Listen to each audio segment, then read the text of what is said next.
The sky above the alien planet was full of black clouds. Lightning flashed again and again. The wind was strong. It howled like a wild animal. Dust and ash flew in the air like dark snow. Everything looked dead cold and broken. A huge spaceship slowly came down from the sky, its engines glowing like fire. The ship was damaged, its side full of holes. Smoke was coming out. The pilot was trying to land it near the old building on the ground. He was breathing hard. Blood was on his face. His name was Commander Raylan, a human explorer from Earth. He looked out of the window and saw the building. It was big and made of black metal. It looked like a lab or a prison, maybe both. He didn't want to go inside, but he had no choice. His ship was dying, and he was the only one left from his team. The others were gone, lost in the last battle. Raylan opened the door of his ship. The wind hit him like knives. He held his gun close and ran toward the building. His boots hit the ground hard, step by step. Every sound echoed around him. He reached the door and pushed it open with all his strength. Inside, it was cold, very cold, like ice. The lights were red, blinking like they were almost dead. Machines stood on the side, quiet and broken. The walls had strange symbols, alien writing, maybe warnings, maybe lies. He walked slowly deeper into the place, his gun ready. The silence was heavy like a stone. Then he heard something, a soft sound like breathing or crying. He followed the sound, his boots loud. On the metal floor he passed many doors, some locked, some open, but all empty. Then he saw the cage. It was made of thick glass, strong and clear. Behind it was a small room, and inside that room was a girl. She was sitting on the floor, her head down, her back against the wall. Her skin was pale, her hair was dirty and long. She had no clothes. Her body was covered in scars, thin like she had not eaten for weeks. She looked like a human. Raylan stopped, his heart beat faster. He looked around to see if it was a trick, but there was no one, just her, just silence. He stepped closer, her eyes opened slowly. They were dark, full of fear and pain. No light, no hope, no voice. She looked at him like she had seen a ghost. She didn't speak, she didn't move. She only breathed, like she was still alive, only because she didn't know how to die. Raylan spoke gently, but loud enough for her to hear. You Re-human, he said. The girl didn't answer. She just blinked. Her lips moved, but no words came out. He looked at the control panel near the cage. It was old but working. He pressed some buttons and the cage door opened with a slow, loud click. The air hissed like a snake. He stepped in slowly, gun still ready. He knelt beside her. She didn't run. She didn't fight. She just stared, her eyes wet, but no tears left. Raylan took off his jacket and wrapped it around her. She flinched, but didn't push him away. He could feel how cold her skin was, like ice. "It's okay now," he whispered. "You're safe." Still no answer, but her breathing slowed a little. Her head tilted just a little toward his hand. He looked around again and saw files on the wall, pictures, notes, tests. Some of them had humans in tubes, machines cutting their skin, wires in their heads. Some were dead, some screaming. He felt sick. One file had her picture. It said, "Subject 0, no name, no age, only test numbers, failed experiments, canceled, orders terminated." They left her here like trash, like nothing, like she was never real. Raylan picked her up. She was light like a feather. He carried her out of the cage. The lights started flashing, sirens started screaming. Someone somewhere had noticed. He ran back through the halls, holding her close. She held onto him, weak arms shaking. "You're going to be okay," he said again and again, like a promise, maybe a lie, but he had to say it. They reached his ship just before the doors behind them slammed shut, red lights chasing them. The engine screamed as the ship rose back into the sky. The girl sat beside him in silence, her eyes still wide, still scared, but now not alone, not forgotten. Raylan looked at her and knew one thing: she had survived the worst thing in the universe, and he was going to help her remember who she was, even if it killed him, even if she was not just human, even if the whole galaxy came to stop him, because in that one look in her eyes, he saw something he never saw before: hope. The ship moved through space, quiet like a ghost. The stars passed by like falling snow, and the black sky stretched forever. Nothing made a sound except the soft hum of the engine and the shallow breath of the girl in the corner. She Sat with her knees pulled to her chest, wrapped in the jacket, still cold, still shaking. Her eyes stared at the floor. Her fingers touched the edge of the seat, like she was trying to hold on to something real. But her mind was not here. It was trapped in pieces. Broken places, memories that had no words. Raylan watched her from the pilot seat, his eyes tired, his hands gripping the controls. But his mind was still back in that dark lab, in that cage with the girl, who did not speak, who did not fight, but who somehow was still alive. Landed the ship on a quiet moon, a safe place hidden between trade routes, forgotten by most. There was a bunker here, a small outpost from an old war, now empty, now his. He helped her down the ramp. Slowly, step by step. Her legs were weak, like she had never walked. Or maybe like she had forgotten how she leaned on him, her skin pale under the cold light, her eyes blinking, as if the moonlight burned inside. The bunker, it was warmer, simple metal walls, soft lights, food, water, a bed. She sat down without a word, looked at the floor again, like it was the only thing that didn't leave. Raylan placed food in front of her. She did not touch it. He brought water. She looked at it for a long time, then slowly drank, not like someone who was thirsty, but like someone trying to remember how to live.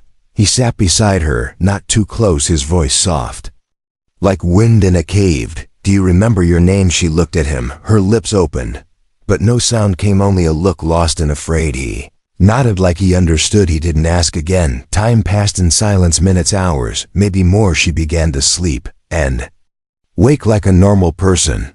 But still no words, still no smile, only eyes that watched everything like they were waiting for it all to vanish. Then, one day it happened, a flash in her head, bright like fire. Her hands went to her ears. She fell to the ground, screaming, not loud but deep, like it came from her bones. Her back arched, her eyes rolled, and Raylan rushed to hold her, but she pushed him away. Images hit her mind fast like lightning, sharp like glass, cold rooms, metal tables, needles in her skin, a voice speaking in numbers, pain, electric blue pain. Again a shadow with no face, and then silence again. She woke up on the floor, her face wet, her body weak. Raylan gave her water again. She took it, this time without fear. He asked her what happened.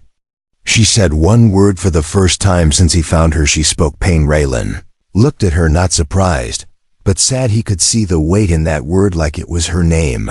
Her home, her only memory. He started searching the files he took from the lab, decoding alien language, reading test reports, each one worse than the last. Genetic fusion, failed bone mutation, unstable organ rejection, subject 0. Last survivor, possible success but mentally broken. They had tried to make her into something else, something not human, maybe something better, maybe just something more useful. They had failed again and again, but she lived. She was not just human anymore. Her blood had been changed, her brain touched by machines. She was something new, and she didn't even know it. Raylan brought her a mirror. She looked at it slowly, as if afraid of what she would see. Her face was young, eyes wide, but sad, a small scar above her eyebrow, a mark on her neck like a burned number. She touched it and flinched. Said nothing, just stared. He asked her if she wanted a name. Her head turned slowly. Her lips moved again, a whisper soft as air. Why? He said, because you are not a test, not a number, not a ghost. She looked at him a long time, and then looked away. She sat for a long hour near the window, looking at the stars, her eyes not blinking, her thoughts swimming like shadows in water. When night came, she lay on the bed, curled like a child, her hand under her cheek, her breath slow but not calm. In her sleep she whispered words Raylan could not understand, maybe another language, maybe just broken memories, pieces of someone she used to be. Sat by her side, watching, guarding, thinking what he had started, what she really was, if the people who made her would come back to finish what they started.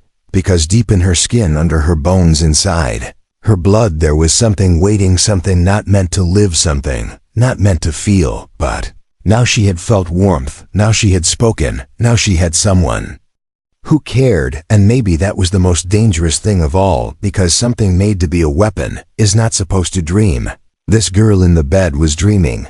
The silence of the bunker was not peaceful anymore. It was thick, heavy, like it knew something that no one was saying. The girl now moved more, now walked with slow steps, still quiet, still distant, but her eyes were not empty anymore. They were searching, looking for something she could not name. Raylan sat at the old metal desk, wires spread across its screens, blinking slow blue, green, red. He was inside the files taken from the lab, some corrupted, some locked, some full of things that made his stomach turn. He had seen war, seen death, seen machines cut humans like paper.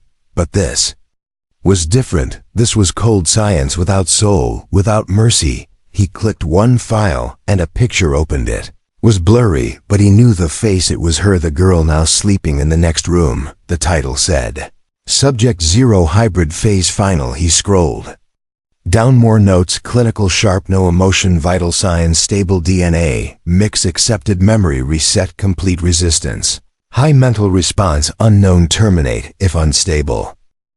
Terminate, that word kept showing again and again in red and bold, like a command. No questions, no reasons, just an order. He leaned back, his eyes closed, his hands shook a little. They had made her, they had changed her, and when she did not act the way they wanted, they caged her like a broken tool, forgotten until found. He looked over to the door. Her shadow moved under the light. She was awake. She walked in and sat across from him, her face calm, but her fingers twitching like something inside her wanted to run. He turned the screen toward her. She saw the picture, her own face from before, thinner, paler, wires on her head, tubes in her arms. She stared for a long time, then touched the screen gently as if touching a ghost. That's me, she whispered.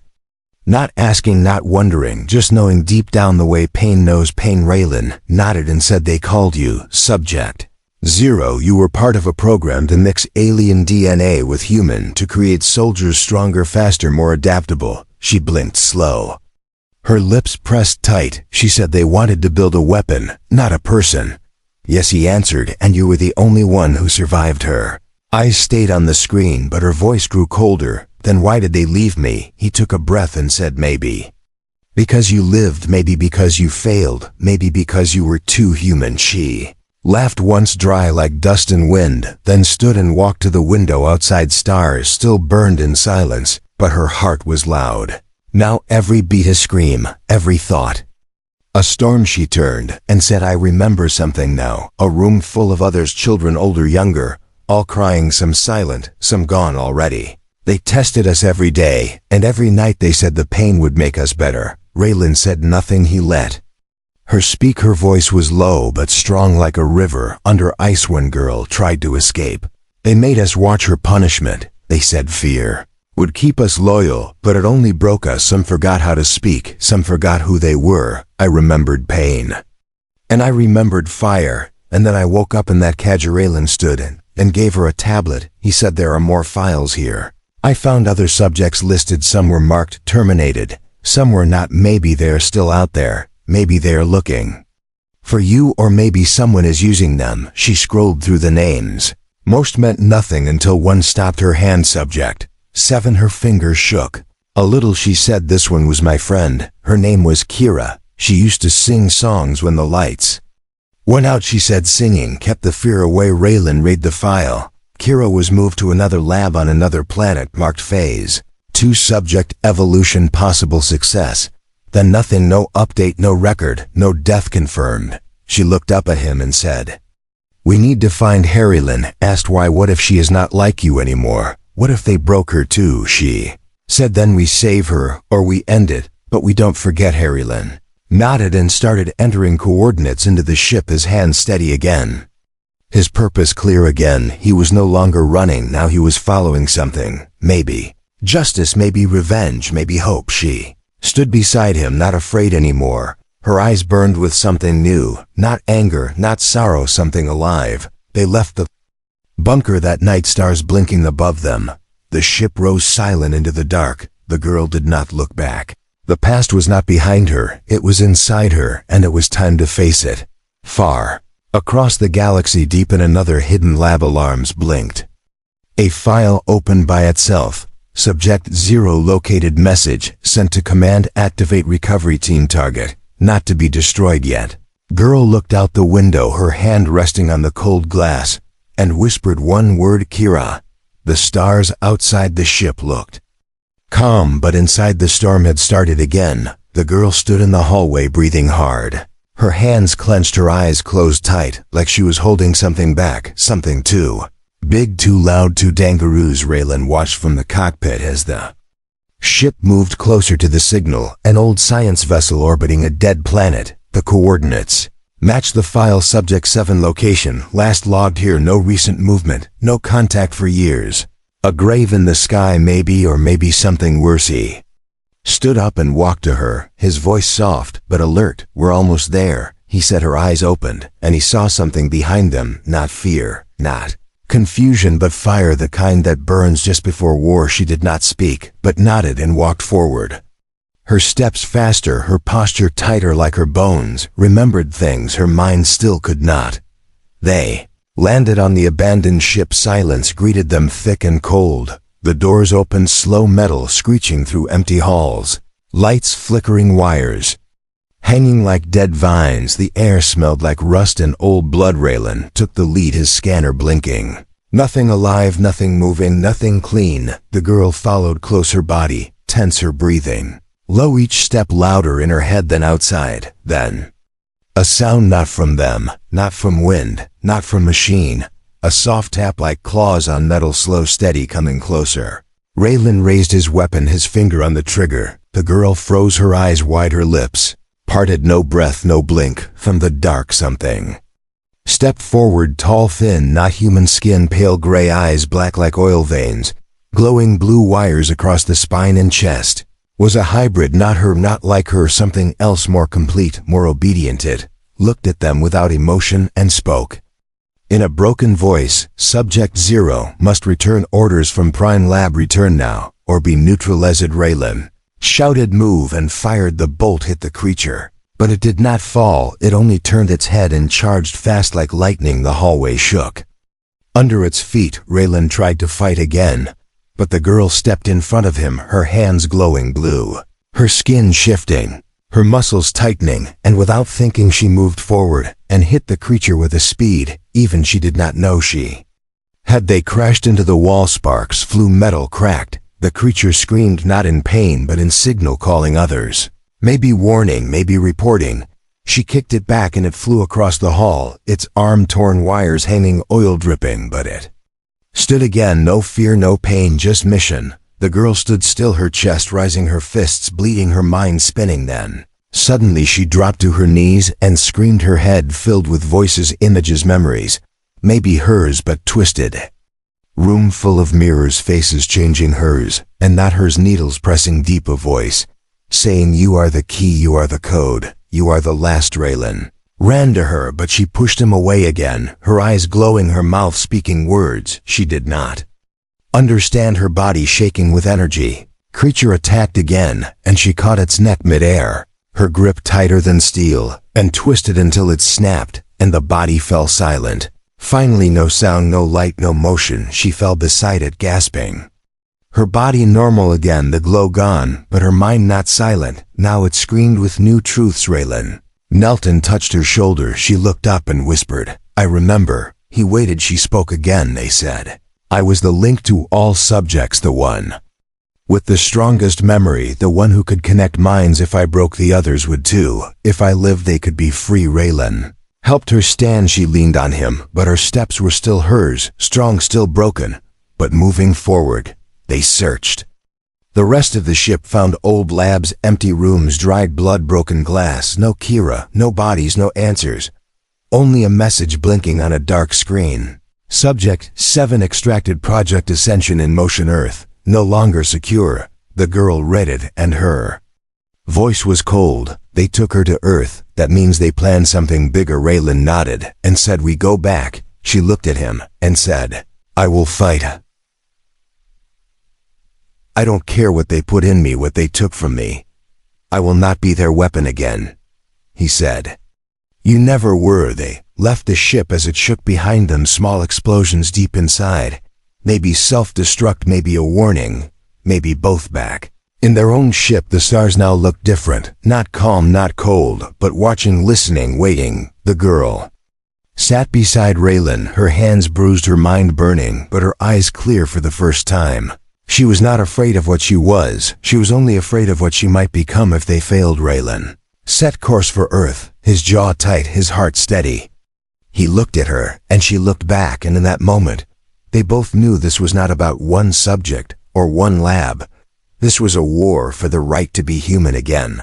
The stars above Earth looked calm, but under that sky something had changed. The girl now sat near the window of the ship, her hands resting on her knees, her eyes watching blue and green swirl below the planet she had never seen, but had always felt inside her blood. Inside her dreams, Raylan stood at the control, silent, focused. He had not slept in 2 days. His hands were firm, but his thoughts were heavy. This was Earth, not the Earth he left years ago, but a version darker, hidden behind silence and shadows.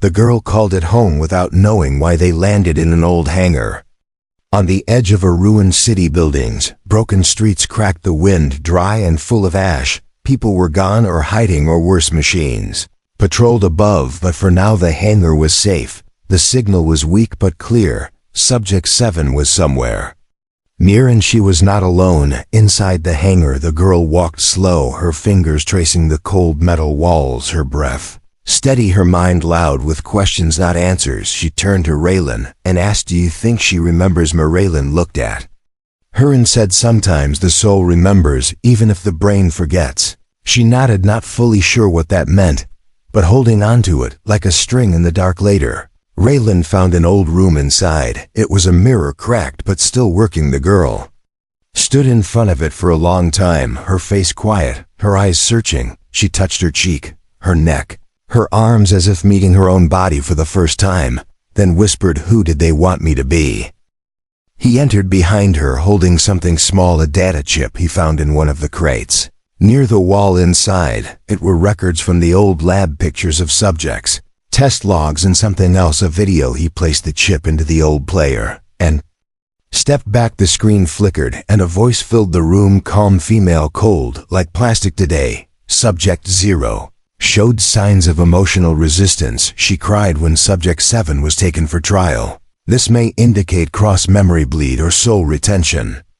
Need further testing. Note: this connection could be dangerous if allowed to grow." The video ended with static. The girl stood still, but her eyes burned with quiet fire. She said, "They tried to remove our hearts, but hearts are not in the body only." She sat on the floor, knees pulled close. Raylan sat beside her and placed a small packet in her hand. Food, real food from Earth, grown in soil, not printed or cloned. She took a bite, slow, unsure of the taste, then smiled just a little. Raylan smiled back and said, "That is called flavor." She nodded and replied, "It feels alive." The next day they searched the lower levels of the city, broken wires, crushed doors, writing on the walls in blood and paint, "Help us, save us, find the girl." They entered a room filled with broken beds, machines still blinking, one light still green, one pod still warm, and inside a recording blinking. Read. Raylan pressed play, and a face appeared, a girl with short dark hair, eyes tired but kind, her voice soft like a lullaby. "My name is Kira. I do not know how long I have left. They changed us, took parts of us, gave us names we did not choose, numbers we did not want. I hope someone finds this and tells her she was not alone." The girl stared at the screen, her hand over her mouth, tears not falling but ready, her breath stuck, her voice silent. Raylan placed a hand on her shoulder and said, "She remembered you, even in pain, even in fear. You were her light." She whispered, "I don't want to be a weapon anymore. I want to feel. I want to live. I want to laugh, even if it hurts." Raylan said, "Then you will, and you are not alone." They left the room and returned to the ship. Night was falling, machines moving again, signals rising from the core of the city. Something was coming, something built from the same pain she had escaped inside the ship. The girl sat near the window, again the planet now fully dark outside, but a small light still flickering inside her chest. Raylan looked at her and asked, "Do you want a name, not the one they gave you? Not Subject 0, something real, something yours?" She thought for a moment, then said, "I want to be called Hope." He smiled and repeated, "Hope," and it felt right, like a truth that had been waiting to be spoken. Hope closed her eyes and leaned back. For the first time since the cage, her body relaxed, not in safety, but in choice. The power to choose, the power to feel even in a broken world. Far away, a signal activated, a voice whispered. Project Ascension entering final phase, target Hope located. Begin extraction, Earth protocol initiated. But for now she did not hear it. She was just Hope, just human, just alive. Ship moved through dead skies above a forgotten world. A world not shown on any map, not spoken in any name, only marked and hidden. Files buried under lies, a world where the girl once woke in a cage, and where she now returned, not as a number, not as a subject, but as... Hopper Raylan sat in silence as the clouds cleared below him, revealing the dark surface of the planet where it all began. The ground was black like ash, the wind was still, and the lab stood untouched. Its walls tall and silent, like a tomb waiting for its ghost to come home. Hope stared at it without blinking. Her jaw set, her fists tight, not from fear, not anymore, but from memory, sharp and deep and loud. She said, "They are still here. I can feel them, not with eyes, not with ears, but inside like echoes in my blood." They landed near the entrance, same rusted doors, same blinking lights. The air smelled like rust and pain. The silence was heavy and thick, like it remembered every scream, every test, every forgotten name. Raylan stepped forward first, his gun raised, his eyes scanning every shadow. But it was Hope who opened the doors, her hand on the same panel that once locked her inside, now unlocking it with a simple touch. The metal shook, and the gates opened slow and wide. They walked down halls lined with dust and glass, cracked floors, faded screens, some still flickering, showing frozen test data, heartbeat lines long dead. Hope paused near a broken tank, her reflection in the shattered surface, twisted and real all at once. Turned a corner and stopped. Cages, dozens, maybe more, all empty, now each one a cell, each one a story. She whispered, "They kept Uzi like animals, but we were children, only children." Raylan looked into one and saw scratches on the wall, lines and marks, counting days, or maybe screams, maybe silence, maybe waiting to die. He felt cold in his chest and anger in his hands. Then a sound.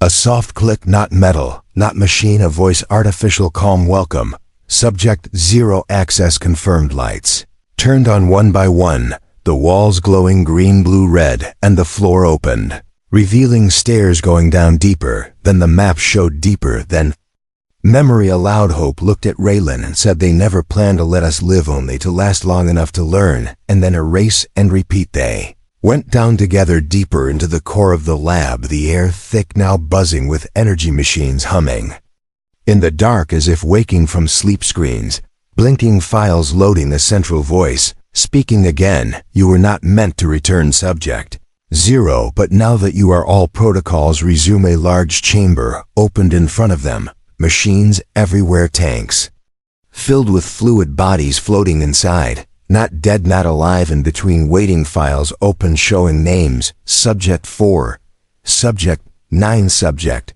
7. Hope ran to one of the tanks, her hands on the glass. Inside, a girl barely moving, eyes closed, wires in her skin. She said, "Kira." Raylan searched the console nearby, his fingers flying over commands. The screen said, "Life support active, brain function minimal, memory locked, open access requires Subject 0. Hope stepped forward and placed her hand on the panel. Light ran through her fingers into the glass. The machine shook, steam burst, and the fluid drained. Kira fell forward into her arms, weak, trembling but breathing. She opened her eyes and whispered, "You came." And Hope said, "Always." But alarms rang. The voice spoke again, "Unauthorized access. Initiate termination.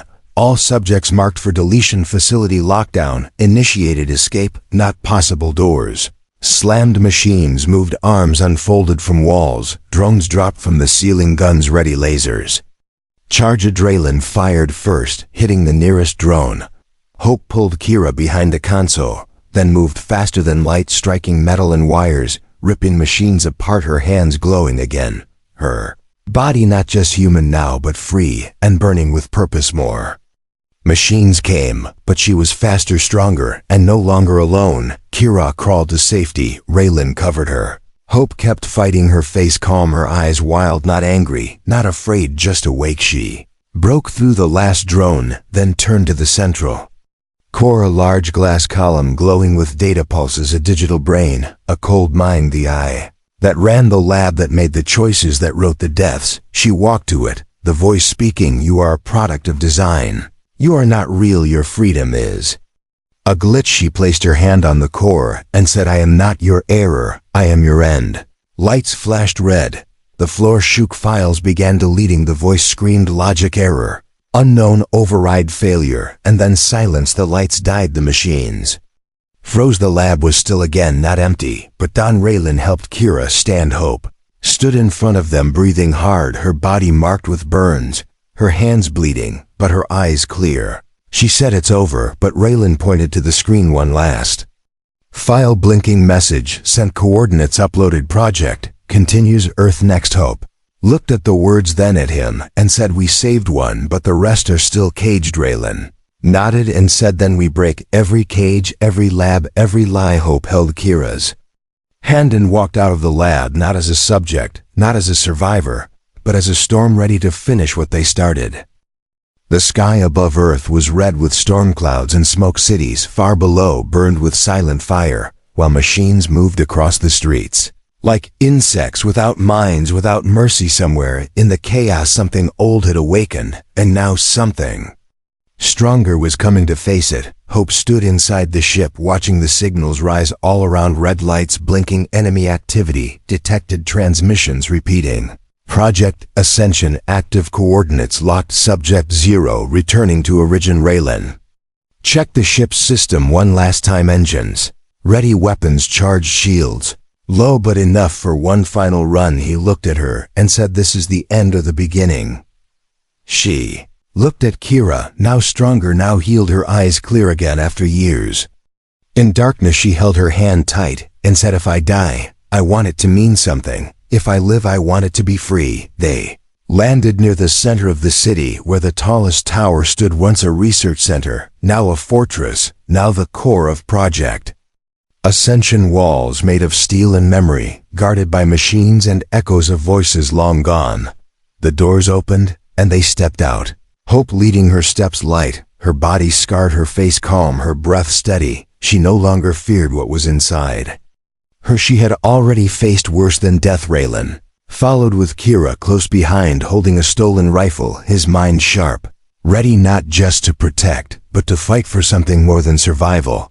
This was not a rescue, this was justice. The ground shook under their feet as the machines approached, tall, sharp, crawling on legs of metal, their eyes glowing, their voices speaking in numbers. Threats, warnings, countdowns to nothing. Hope ran first, her body moving faster than bullets, her hands glowing again with that strange light, not human, not alien, something new, something made from pain and turned into fire. She jumped through the first wave, smashing metal like paper wires, flying bodies falling, her voice silent, but her eyes loud, screaming, "I am not your slave, I am not your mistake, I am not your tool." Raylan fired at the side, clearing a path. Kira threw grenades into the open vents. Explosions lit the sky, smoke filled the air, and through the fire, Hope walked untouched. A storm in the shape of a girl inside the tower. The core was waiting, a giant structure of glass and data, floating codes running across the walls, names flashing, subjects, failed subjects, lost subjects, unknown one. Name stayed longer, subject 12 still active, status unknown. Message link open, voice active. Hope stepped closer, and the core spoke, "You were only one. We made more, not all broken, not all lost, some stronger, some loyal. You are not the only one." Wall behind them opened, and someone walked out, another girl, same age, same scars, same eyes, but cold, controlled, empty. Her name was subject 12, and she smiled without warmth. She said, "I remember you. They said you died. I hoped it was true." Hope said, "You do not have to be theirs anymore. We can be free, we can be more than what they made." But 12 shook her head and said, "Freedom is a dream, control is peace, pain is truth. I accepted it, why couldn't you then?" She attacked, fast, powerful, trained by fear and sharpened by rage. Hope blocked the first strike, caught the second, took the third, and pushed back, not to kill, not to win, but to reach her. They fought like mirrors, each move known, each weakness shared. Raylan and Kira held back, knowing this was not theirs to break, Hope caught her wrist, held her close, and whispered, "I remember you singing in the dark, you were my friend. We don't have to end like this." 12. S eyes flickered, a tear almost formed them. The core screamed. Subject 12 error. Subject 12 breach. Initiate final purge. Hope pulled her close, wrapped her arms around her as the tower began to shake. Explosions under their feet, light pouring from the walls. 12 cried, "I didn't want this, I just wanted it to stop." Hope said, "Then stop it with me." 12 nodded and placed her hand on the core next to Hope. The system sparked, screamed, twisted, and broke. Names vanished, codes died, lights flickered, and then silence. Tower collapsed around them, but Raylan grabbed Kira and pulled them out through the emergency tunnel. Hope and 12 ran behind them, barely escaping as the building fell into ash and fire. They stood outside under the gray sky, covered in dust, broken, bleeding, but alive. Hope turned to 12 and said, "Are you free now?" 12 said, "I don't know, but I'm not. There's any more, and maybe that is enough." Raylan looked at Hope and asked, "What now?" Hope looked out over the ruined city and said, "We find the others, every cage, every lab, every file. We end it all, and when they come back, we'll be ready." Kira stepped forward and said, "Together." They walked away from the ruins, no longer lost, no longer alone. Behind them, the world was broken, but in front of them, the world was waiting, because she wasn't the only one, and now none of them were.